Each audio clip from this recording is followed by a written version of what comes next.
गणेशाय नमः।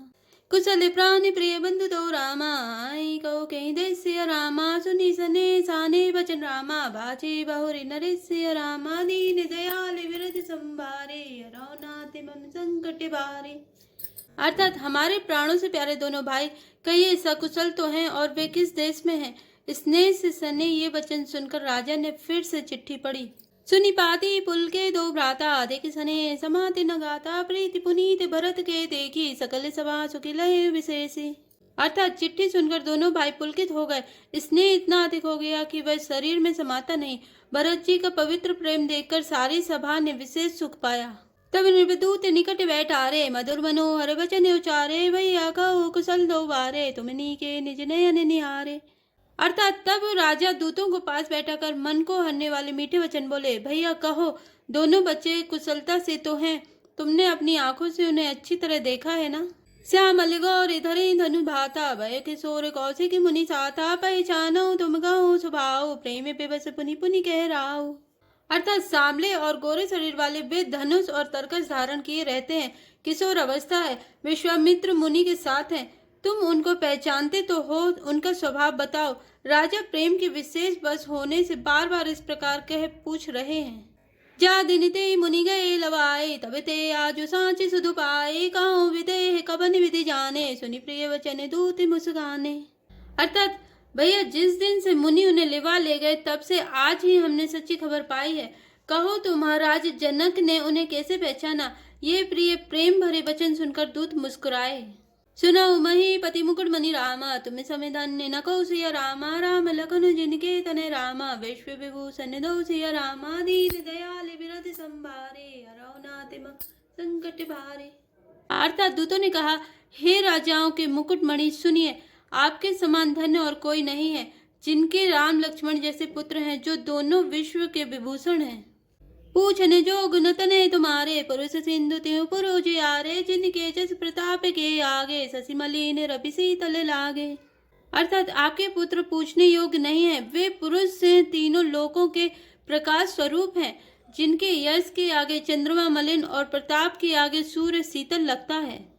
तिनके कई नाथ किमि चीने देखे रवि की दीप कर लीने से स्वयं भूपे अनेका सिमटे सुबटे एक ते एका। अर्थात हे नाथ उनके लिए आप कहते हैं कि उन्हें कैसे पहचाना। क्या सूर्य को हाथ में दीपक लेकर देखा जाता है। सीता जी के स्वयंवर में अनेकों राजा और एक से बढ़कर एक योद्धा एकत्रित हुए थे। शंभु सरासनु काऊ नटारा हारे सकल वीर बरियारा तीन लोक में जय भटमानी सबके सकति शंभु धनुभानी। अर्थात परंतु शिव जी के धनुष को कोई भी नहीं हटा सका। सारे बलवान वीर हार गए। तीनों लोकों में जो वीरता के अभिमानी थे, शिव जी के धनुष ने सबकी शक्ति तोड़ दी। सकई उठाई सरासुर मेरु सोई हारी गयो करी फेरू जय कौतुक से विषय लुटावा सोते सभा पराभव पावा। अर्थात बाणासुर जो सुमेरु को भी उठा सकता था, वह भी हृदय में हारकर परिक्रमा करके चला गया, और जिसने खेल से ही कैलाश को उठा लिया था, वह रावण भी उस सभा में पराजय को प्राप्त हुआ। तहाँ राम रघुवंश मणि रामा सुनी महामहिपाल सिया रामा वंजे चाप प्रयास बिनु रामा जिमि गज पंकज नल सिया रामा दीन दयाल विरध संभारे हरौनाते मम संकट भारे। अर्थात हे महाराज सुनिए, वहाँ जहाँ ऐसे ऐसे योद्धा हार मान गए, रघुवंश मणि श्री रामचंद्र जी ने बिना ही प्रयास शिव जी के धनुष को वैसे ही तोड़ डाला जैसे हाथी कमल की डंडी को तोड़ डालता है। सुनी सरोज प्रभुनायक आए बहुत बाती तिन आँखि दिखाए देखी राम बलु निज धनु दीना करिबो विनय गबन बन कीना।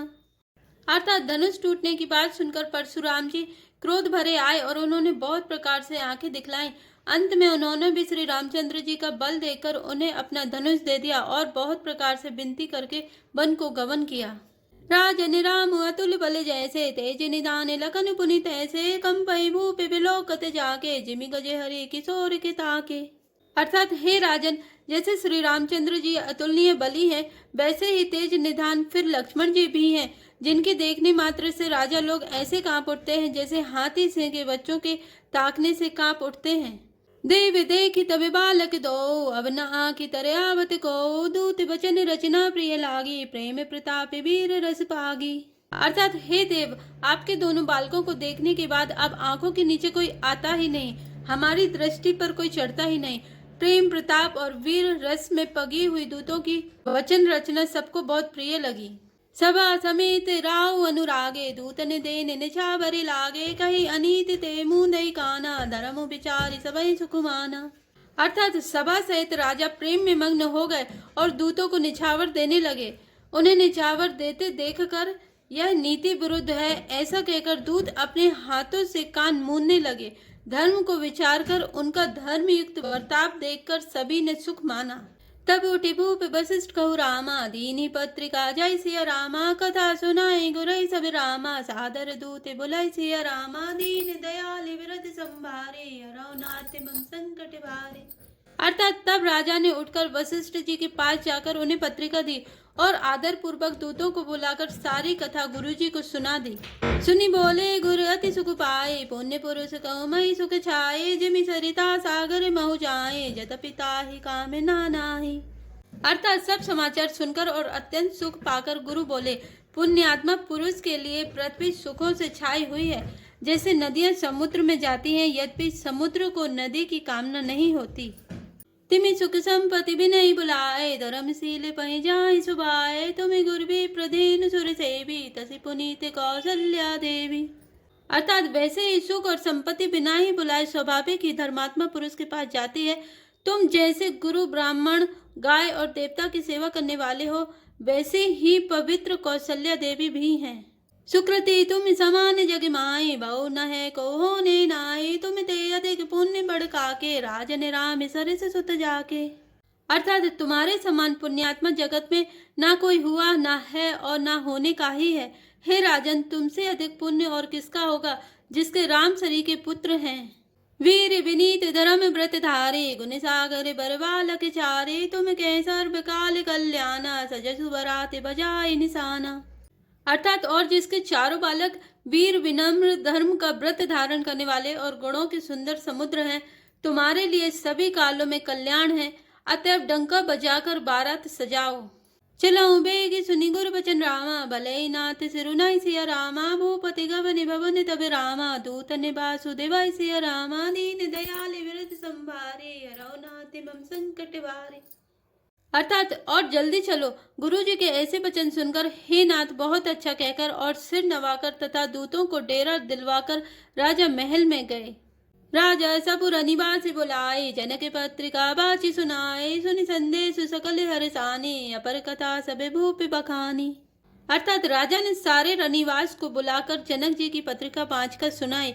समाचार सुनकर सब रानियां हर्ष से भर गईं। राजा ने फिर दूसरी सब बातों का जो दूतों के मुख से सुनी थी वर्णन किया। प्रेम प्रफुल्लित राजै रानी मनौ से किनी सुनी बारी दीवानी मुदिते आशीष दे गुरु नारी अति आनंद मगन महतारी। अर्थात प्रेम में प्रफुल्लित हुई रानियां ऐसी सुशोभित हो रही हैं जैसे मोरनी बादलों की गरज सुनकर प्रफुल्लित होती है। बड़ी बूढ़ी अथवा गुरुओं की स्त्रियां प्रसन्न होकर आशीर्वाद दे रही हैं। माताएं अत्यंत आनंद में मग्न हैं। ले परस्पर अति प्रिय पाती हृदय लगाई जुड़ा वही छाती राम लखन के कीरति करनी बारे बार भूप बर बरनी। अर्थात उस अत्यंत प्रिय पत्रिका को आपस में लेकर सब हृदय से लगाकर छाती शीतल करती हैं। राजाओं में श्रेष्ठ दशरथ जी ने श्री राम लक्ष्मण की कीर्ति और करनी का बारंबार वर्णन किया। मुनि प्रसाद कही द्वार सिधाए रानी ने तब महिदेव बुलाए दिए दाने आनंद समेता चले विप्रवर आशीष देता। अर्थात यह सब मुनि की कृपा है ऐसा कहकर वे बाहर चले आए। तब रानियों ने ब्राह्मणों को बुलाया और आनंद सहित उन्हें दान दिए। श्रेष्ठ ब्राह्मण आशीर्वाद देते हुए चले। जा चकली अहंकार सिया रामा दीन निचावरी कोटि विधि रामा चिरुजीव सुतचार सिया रामा चक्रवर्ती दशरथ के रामा दीन दयाल विरद संभारे रघुनाथ मम संकट भारे। अर्थात फिर भिक्षुओं को बुलाकर करोड़ों प्रकार की निछावरें उनको दी। चक्रवर्ती महाराज दशरथ के चारों पुत्र चिरंजीवी हों। जय श्री राम जय जय हनुमान।